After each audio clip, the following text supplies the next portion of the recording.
모델 퀀타이제이션 for 리얼타임 모델 서빙이라는 프로젝트를 준비한 연세대학교 컴퓨터공학과 임동원입니다. 먼저 목차입니다. 리얼타임 모델 서빙 아키텍처에 대해 설명드리고 이 아키텍처 안에서 왜 모델 퀀타이제이션이 화두되고 있는지 말씀드리겠습니다. 그리고 모델 퀀타이제이션이 어떤 건지 어떤 효과를 줄 수 있는지 설명드리겠습니다. 그리고 모델 퀀타이제이션이 어떤 방식으로 동작하는지 설명드리겠습니다. 그리고 마지막으로 어떤 퀀타이제이션 종류가 있는지 종류별로 말씀드리고 간단히 실험한 내용 공유드리고 마치겠습니다. 우선은 리얼타임 모델 서빙 아키텍처입니다. 아키텍처는 제가 몸담고 있는 추천 시스템을 기준으로 잡았습니다. 기존의 많은 회사들이 ML 기반 실시간 서비스를 할 때는 배치 기반 서비스를 많이 사용했습니다. 가령 모든 유저에 대한 모델 인퍼런스 결과를 DB에 적재해 놓고 적재한 결과를 조회하거나 혹은 메모리에 로드하여 추천하는 방식을 사용했습니다. 하지만 실시간으로 변화하는 고객 행동에 대한 인퍼런스가 불가능하다는 단점이 있었고 이 때문에 리얼타임 ML 기반 레코멘더 서비스가 대두되었습니다. 이 경우 실시간으로 변화하는 유저의 행동에 따라 유동적인 ML 서비스가 가능하다는 장점이 있었지만 ML 인퍼런스를 실시간으로 빠른 시간 내에 처리해야 했기 때문에 레이턴시 이슈가 있었습니다. 뿐만 아니라 리얼타임 ML 서비스는 점점 더 복잡해지는 추세입니다. 인퍼런스에 필요한 피처 혹은 유저 실시간 행동 관련 정보를 실시간으로 다이나모DB나 레디스와 같은 인메모리 키밸류 스토어를 통해 조회하거나 그렇게 인퍼런스 된 다양한 모델의 추론 결과를 다시 리랭킹하는 모델을 거치는 과정이 필요하기도 합니다. 이 때문에 많은 회사에서 모델 추론 결과를 빠르게 하기 위해서 또 모델을 경량화하여 가벼운 모델을 통해 컴퓨팅 리소스를 줄이기 위해서 모델 퀀타이제이션을 도입하고 있습니다. 그렇다면 퀀타이제이션이란 무엇일까요? 모델 퀀타이제이션이란 모델 파라미터를 로어 비트로 표현함으로써 인퍼런스에 필요한 계산과 메모리 액세스 스피드를 높이는 경량화 기법입니다. 일반적으로는 32비트 부동소 수점을 8비트 정수로 변환하는 방식을 사용합니다. 앞서 언급드린 바와 같이 모델 퀀타이제이션을 하게 되면 모델 경량화, 모델 컴퓨테이션 속도 증가와 같은 효과를 볼 수 있고 대략적으로 인퍼런스 스피드가 2배에서 3배 정도 빨라지는 것으로 알려져 있습니다.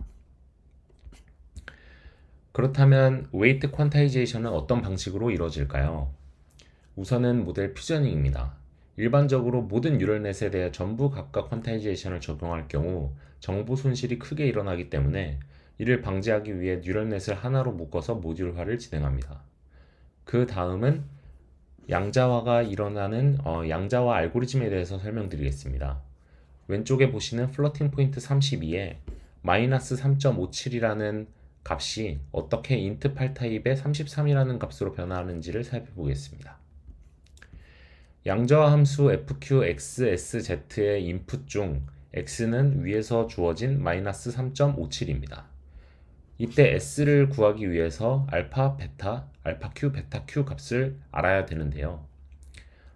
양자화 되기 전 표에서 가장 큰 값인 4.67 그리고 가장 작은 값인 마이너스 4.75가 각각 알파, 베타 값이 되고요.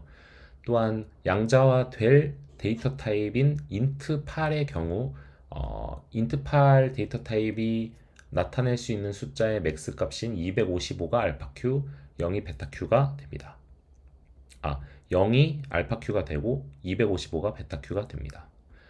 이렇게 정해진 알파, 베타, 알파 q, 베타 q 값을 기준으로 s와 z를 계산할 수 있고 이 값을 기준으로 fq, x, sz를 계산할 수 있습니다. 위 공식에서 저희가 구한 값을 대입을 해보면 33이라는 값을 얻어낼 수 있다는 것을 알 수 있습니다. 그렇다면 좋은 퀀타이제이션 알고리즘이란 어떤 것일까요?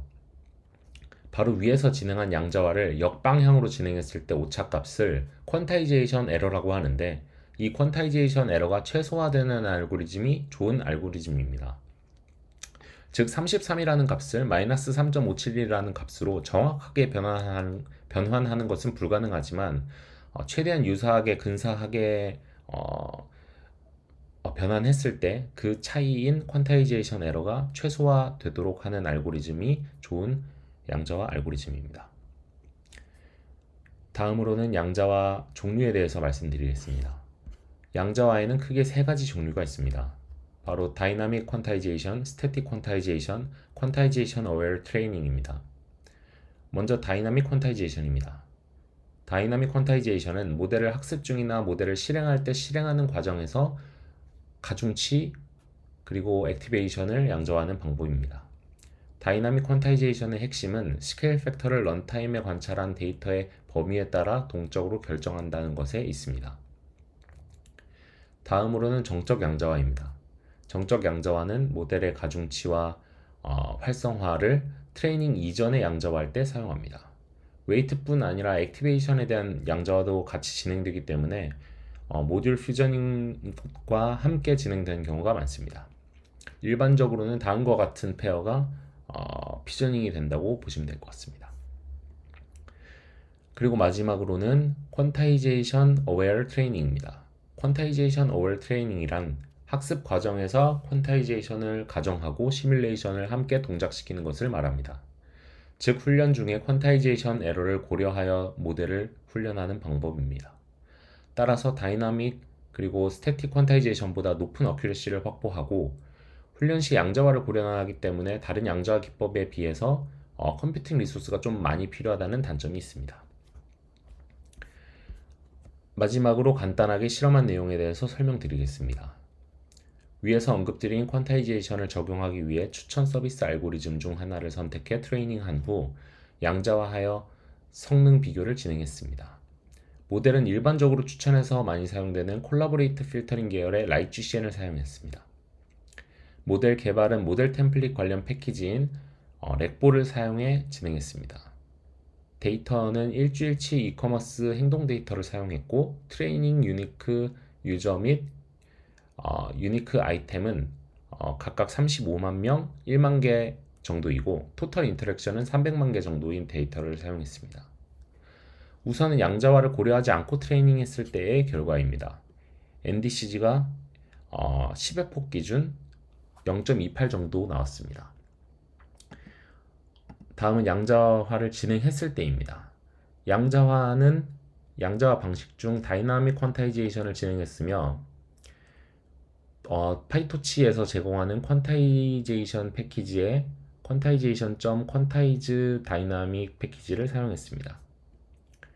샘플 코드에 대해서 간단히 설명드리면 퀀타이즈드 라이트GCN이라는 클래스가 렉볼에서 제공하는 제너럴 레코멘더 라인에 라이트GCN이라는 클래스를 오버라이딩해서 그 내에서 동적 양자화를 사용하는 방식으로 코딩되어 있습니다. 결과적으로 양자화를 고려하여 트레이닝을 했을 때 NDCG 기준 10의 폭 기준으로 0.24 정도의 오프라인 매트릭이 나왔고 이것은 15% 정도 양자화 전보다 낮아진 오프라인 매트릭이라고 보시면 될 것 같습니다. 모델 사이즈는 약 4분의 1 정도로 줄어든 것을 확인할 수 있었습니다. 출처는 다음과 같습니다. 이상 발표 마치겠습니다. 감사합니다.